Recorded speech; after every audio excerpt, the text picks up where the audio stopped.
আসসালামু আলাইকুম বিয়স।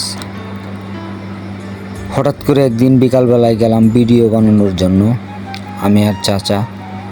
তখন হঠাৎ করে একটা বিড়াল পাই। এই বিড়ালটা এমনভাবে জ্বালাতন করতেছে যে সে আমাকে কতদিন ধরে চেনে এরকমভাবে। তারপর এই বিড়ালটাকে হারানোর অনেক চেষ্টা করলাম যে আমরা তার কাছ থেকে পালিয়ে যাই, কিন্তু সে আমাদেরকে কোনোভাবেই ছাড়তেছে না। তখন চাচা এই জিনিসটা দেখে বলতেছে, হাবিবুল্লাহ বিড়ালটাকে নিয়ে এলো সাথে। সেদিন আর ভিডিও হয় নাই। তারপর তাকে নিয়ে চলে আসলাম বাড়িতে।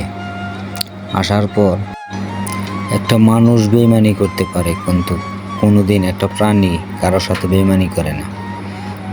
দেখেন, ওকে আমি কোনোদিন দেখি নাই, তারপরে আমার পিছন পিছন কেমনে আসে।